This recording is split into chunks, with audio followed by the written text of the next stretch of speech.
네, 마켓리더의 특급 전략입니다. 동양증권 투자전략팀의 김주형 팀장 나와 있습니다. 안녕하십니까? 네, 안녕하십니까? 자, 코스피 또 얘기군요. 거꾸로 가는 이 답답한 흐름. 오전에 또 많이 이야기하셨거든요. 네. 코스피 어떻게 보고 계십니까? 네, 코스피가 코스피 2000선을 지금 문턱에 두고 안착이 쉽지 않은 모습들을 많이 연출을 하고 있습니다. 그렇지만 결론적으로는 전체적인 글로벌 증시가 순항하는 만큼 국내 증시도 동반하지 않겠냐, 동참하지 않겠냐 이렇게 이제 보여지는데요. 그렇게 보는 가장 큰 이유는 지금 시장에서 어떤 글로벌 증시의 어떤 환경 자체가 굉장히 우호적으로 많이 바뀌었습니다.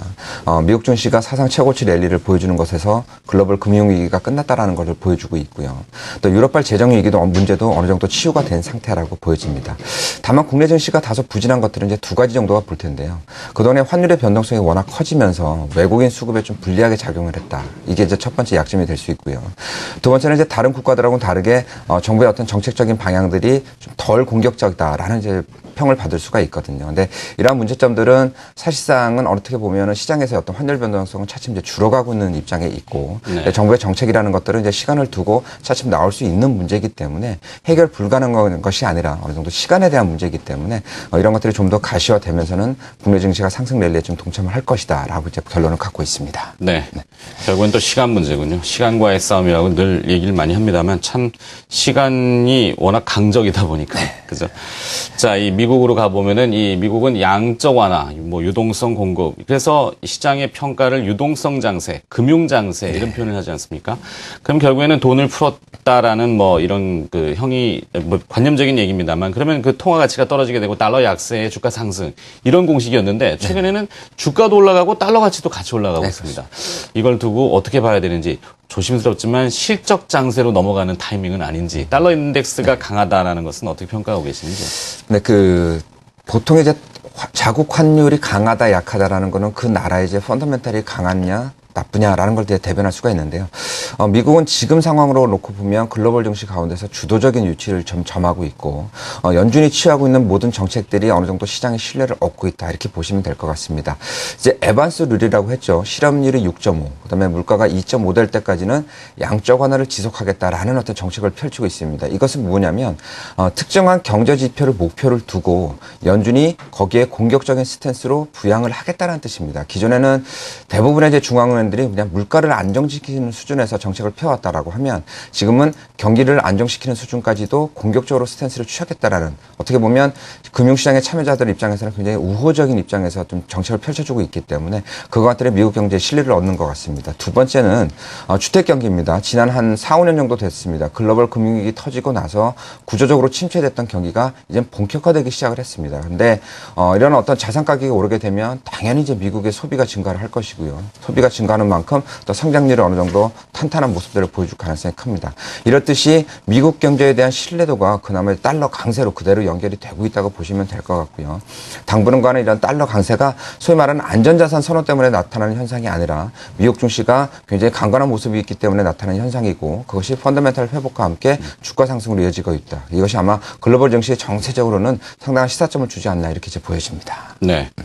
자, 요즘 또 보면은 역동조화 때문에 사실 이런 우려도 시장의 영향에서 나오는 것이 미국이 좋으면 미국 걸 사지. 그러면 우리나라는 좀 멈춰 있으면은 이렇게 생각하셔서 일부 외국인 투자자들의 돈이 빠져나가는 것은 아닌가. 그러면 환율이 오르지 않습니까? 달러를 사고 원화를 팔아야 되니까.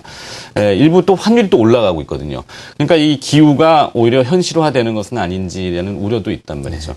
어떻게 외국인 수급에 이런 미국의 좋은 것들이 단기적으로는 물론 장기적으로는 미국이 많이 좋아지면 우리 물건 많이 사줄 테니까 수출이 들 거고. 근데 이 단기적으로 봤을 때는 외국인 수급에 좀 불리하게 작용하는 것은 아닌지 어떻게 보십니까? 네, 미국의 자국 내에서의 펀드 플로우를 보면 어느 정도 시사점을 얻을 수가 있는데요. 이제 미국 증시가 굉장히 좋습니다. 그렇다면 내국인 투자가들의 스탠스는 미국 주식을 살 수가 있고요. 또 한 가지는 자국 시장이 좋다라는 그 모습들이 해외진 시장에 긍정적인 영향을 줄 것이다. 그렇기 때문에 해외 투자에 나서겠다라는 심리도 같이 이제 공존하게 됩니다. 최근에 한 1, 2월 달 정도의 미국 내에서의 펀드 플로우를 보시면 자국 내에 투자할 수 있는 내국의 펀드 플로우도 좋지만 해외에 투자할 수 있는 해외 펀드로의 자금 유입도 굉장히 공격적으로 늘어나는 요소들이 확인이 되고 있습니다. 또 글로벌 투자자들의 전체적인 그 자금 흐름들이 신흥 아시아를 선호하는 흐름들이 최근에서 계속적으로 연속적으로 유지가 되고 있고요. 그렇다라고 하면 국내 증시의 어떤 투자 메리트가 상대적으로 감소한 건 맞지만 이런 어떤 외국인 투자가들의 유동성을 뒷받침할 수 있는 이 펀드 플로우 자체에서는 미국 내 자금 플로우 뿐만 아니라 해외에 투자할 수 있는 자금들도 같이 늘어나고 있다. 그런 것들의 자금 일부가 국내 증시에 유입될 수 있다. 이렇게 보시면 될 것 같고요. 외국인 투자가들의 모습들은 이미 알려졌지만 뱅가드의 펀드의 청산이라는 게 일정 부분 어느 정도 7월 중순까지는 이제 유지가 되기 때문에 금액상으로는 좀 줄어들 가능성이 있지만 전체적으로는 외국인 투자가들이 서서히 매수의 관점에서 시장에 접근하지 않겠냐 이렇게 이제 보고 있습니다. 네. 자, 오늘 이제 지금도 계속 열리고 있을 겁니다. 아마 새 정부 출범하고 처음으로 금융통화위원회의 금리 결정이 있습니다. 시장의 대부분은 금리 동결을 예상하던데 네, 환율이 오르고 그러니까 원화가 약세를 나타내고 국채 선물도 가격이 좀 오르고 있습니다. 개인적으로는 조심스럽지만 이 깜짝 인하 가능성은 없는지 금리가 결정이 된다면은 만약에 이 금리 쪽에서 우리 시장 영향을 받는다면 어떻게 또 이걸 진단을 해봐야 될까요? 네, 그렇습니다. 금리 동결할 것인가 인하할 것인가 지금 점치기는 조금 어렵긴 한데요.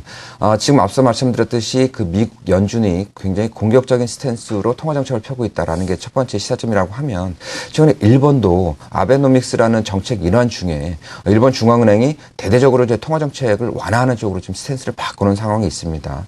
근데 이러한 국가들의 주가 수익률이 굉장히 좋습니다. 그건 뭐냐면 통화를 적극적으로 완화시켜서 경기를 부양하는 스탠스를 갖고 있는 쪽이 시장의 신뢰를 얻고 있다는 얘기가 되거든요.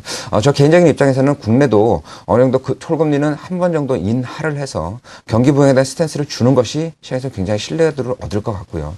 만약에 동결이 된다라고 하면 추가적인 인하에 대한 기대감을 남겨놓은 이점은 있을 수 있지만 현재 시장에서 갖고 있는 기대치를 충족은 못 시켜주거든요. 그래서 단기적으로 본다면 금리 인하가 되는 게 이제 긍정적인 신호라고 보시면 될 것 같고 금리 동결이 되는 거는 다소 글로벌 정치적인 동조화에서 조금 빠져있는 입장이기 때문에 주가는 좀 부정적이지 않겠냐 이렇게 보여주고 있고요. 외국인 투자 입장에서 똑같을 것 같습니다.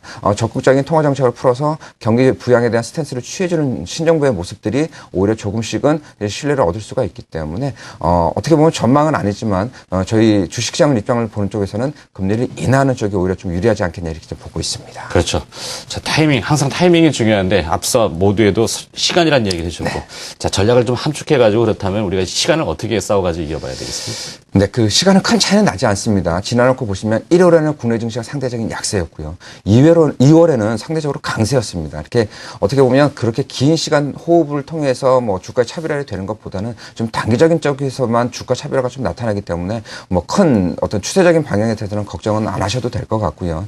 지금 글로벌 증시의 환경들, 그다음에 우리 증시가 서서히 어떤 경기 펀더멘털이 좋아지는 모습들, 그다음에 기업 이익의 하향 조정도 최근 한두 주 정도에는 이제 진정이 되고 있는 모습들. 그렇다면 결국 국내 증시의 어떤 저평가라는 메리트는 충분히 발현이 될 수가 있거든요. 그래서 속도는 다소 들이다 하더라도 국내 증시가 상승 기조로 찾아가는 데는 큰 무리가 없을 것 같고요. 지금 지수대라고 한다면 전체적으로 매수 우위 관점에서 접근하시는 게 좋지 않겠냐 이렇게 이제 보여집니다. 네. 자, 제한된 시간에 말씀드리려니까 말씀도 빨라지시고 나중에 시간을 좀 여유롭게 한번 마련해 보도록 하겠습니다. 마켓 리더 특급 전략 동양증권 투자전략팀의 김주형 팀장이 수고를 해주셨습니다. 고맙습니다. 네.